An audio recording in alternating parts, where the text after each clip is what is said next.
why didn't you get promoted when it was supposed to happen? Well, the sergeant that was in charge of us, I know that guy's name, but anyway, the night that we dug in there, he come up to me, and now why he come to me, I don't know. And I asked him this.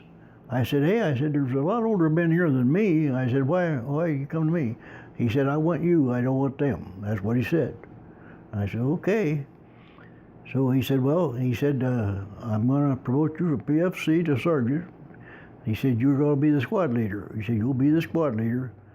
And he said, these guys will take orders from you. And he said, I will give you orders. I will tell you what to do and what to do and when to do it. And he said, well, otherwise, any other time, he said, you'll be in charge of the squad yourself. Okay. He was a staff sergeant. So after I got wounded and was carried out, Hipch got my rank. He got my rank that I was supposed to have as sergeant. Then a few days later, he got elevated on to staff sergeant. Now, I found all this out because we went out to visit him, after the war. And that's when I found all this out. But he got to be staff sergeant. And after that, yeah. So was the sergeant that promoted you, did he get killed? Is that why? Not that I know of, no. Not that I know of. He was still living when they carried me out. Yeah. So Rizzo was his name, Sergeant Rizzo. So yeah. What happened? Did paperwork not get put in for you to receive that sergeant promotion, or? After they got done and discharged us told us where to go to dig our hole, that's after he had promoted me. He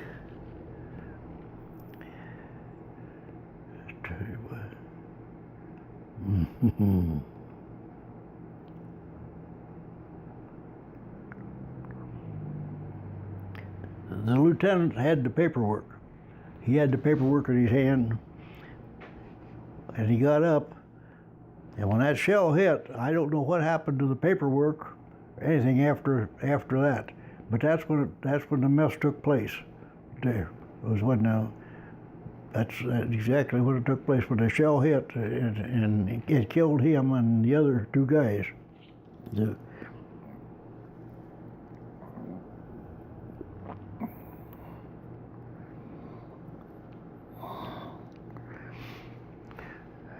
So was the lieutenant that got hit by the shell, was that the one that made his bunker in the wrong spot? The one that got blown up by the tree? He made that bunker in that snag that he wasn't supposed to, and it was his fault? Oh. Was that the lieutenant that was supposed to turn in the paperwork for you? Yeah, he was the guy. He was the only, him and us guys were the only ones there. He was the only officer there. Yeah. So when you finally discharged, what was your rank when you were discharged in the military? Private first class. He still didn't give you the sergeant? PFC. Yeah, I never did get my sergeant's rating. Never got it. Yeah. What do you want people to remember about World War II? Well, about how terrible it was and how many people we lost, and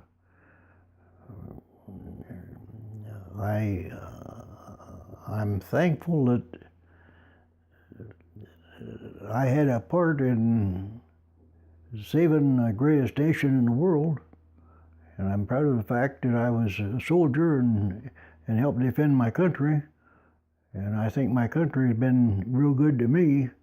I mean, super good, and I'm thankful that I was American in the time of war. I'm thankful for that. When's the last time you held this right here? Been a long time. I know it was heavy. I didn't know that. Don't remember it being that heavy. Wow. Man, oh man. I said, lift that thing. That's what I carried all the way across Normandy. I can't believe that. I didn't remember. That's 8 pounds, right? I think it's somewhere in the 9-pound range. Yes, that. Yeah. And I went back and I did a little bit of research, and I'm pretty sure they haven't added any. They don't gain weight over the years. Oh, that was some weapon, I'll tell you. That was some weapon. I made a possible 193 on the rifle range with that gun. Well, that was the third highest score out of 1,600. I was pretty proud of that. So when you hold that, what's going through your mind right now? Well, I can't. I just can't believe it was that heavy. Man, look here, I can't even get it up to my shoulder. That's all right. But I carried that all over the Black Hills of South Dakota, North Carolina, Normandy, uphill and down. I can't believe that was that heavy. Lift it. Do you want to lift it? So you haven't held one of those since the service? Huh? When's the last time you held one? Or you seen one?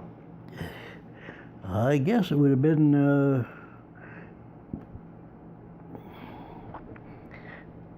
when was I discharged? When I was I think Donnie Reeder had one. I think maybe I held it one time after. Yeah, that was it. That was probably the last one. It's probably been a good 50 years, 40, 50 years since I lived here.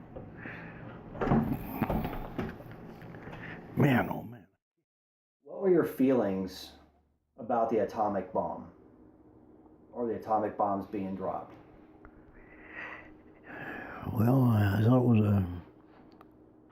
it was a horrible weapon, but I just tell you the truth, I just didn't know what to think about it. I mean, it won the war for us, and the Japanese jumped on us unprovoked. There was no reason for them to do what they did,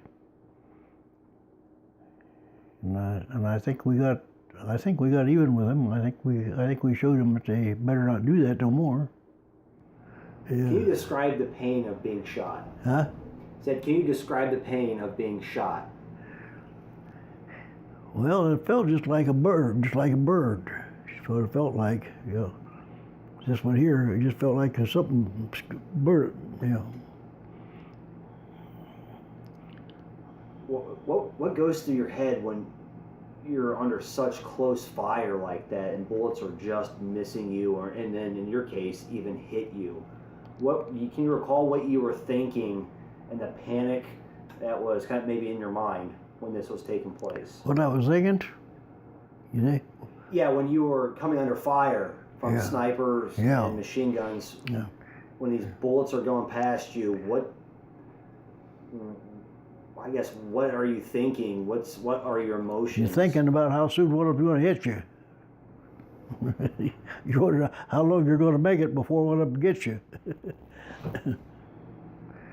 So when you look back at all the history that you've been a part of, did you ever think that so many events would have taken place over the course of your life? Yeah, what? When you look back at the history that you've been a part of, yeah, did you ever think so much could have happened during one lifetime? Did I ever think anything could happen that much, you see? Yeah, pretty much. Yeah. So much history has gone, on Yeah. during your life. Did you Yeah. ever think so much could have happened during one life? No, I guess not. I hear, about, I don't know, when I was still going to the schoolhouse and talking to the kids, about my war experiences.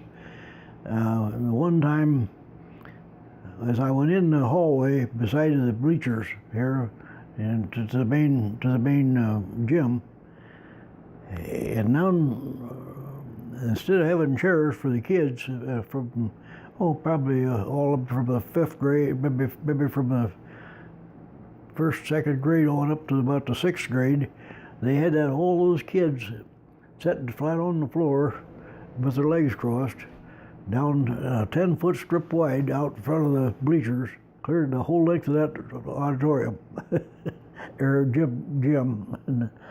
And I looked down through there at that bunch of little kids, and I thought I'd like to just picked up every one of them and squeezed them, And I thought to myself, now, that's what the guys lost their life for. That's what I lost my leg for. Thank God, I thought so thankful, that we could go and defend them kids. What words of advice do you have for future generations? What advice?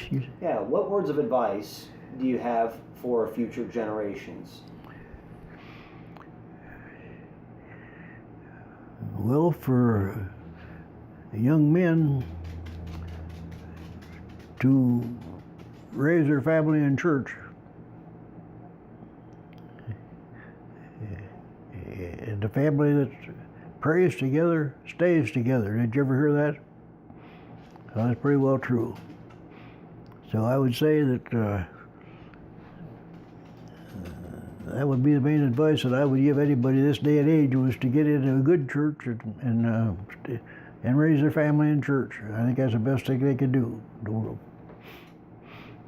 So what do you believe in, Merle? What do I believe in? What do you believe in? More than anything, I believe in Christianity. I believe there was a God, and I believe there was a Christ, and I think that any person should know that. Really, I mean, if they look around them and look at and evaluate things of what they should be, they would know that there is a God in heaven to pray for, to pray with, and that would be my main concern. The family prays together, stays together. That's the family that's in church and goes to church and hears God's word every day. I think that's the smartest thing any young man can do today. What do you think about the world today and where it is headed? Well, I'm a Democrat, and I wasn't very fond of Donald Trump, but he done some good things. There's nobody that's bad that they didn't do some good, and he done some good things, and I won't put him down, because one of the best things he ever done, the big institutions like hospitals and some of the rest homes and so on are ripping the government off pretty bad on money and getting people to take care of people.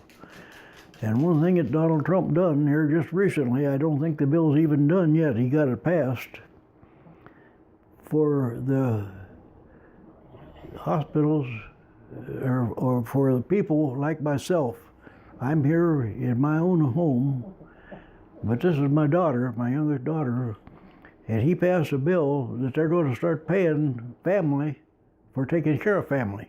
In other words, to be going to a government house that I have to, and them ripping the government off for money, why they're going to give her and her husband so much for taking care of me.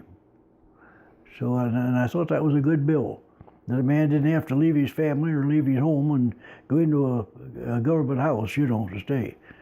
That's just done recently. That was done. They haven't never got paid yet. So would you go back and do things over again? Yes, sir. If my country needed me, start tomorrow.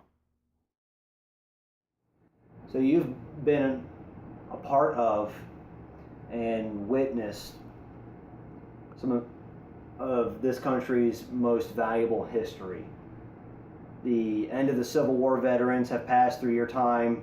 The World War I veterans have passed through your time, and obviously you were a part of World War II, but Korea and Vietnam and other major events such as 9/11. Do you ever sit back and think about all the history that you've lived and has passed through your time? Well, I've always been thankful that I was able to go and defend my country, because I love my country more than life itself. And I thank God that I was, if I had to lose a part of my body, I thank God it was for the best reason and the best country in the world. So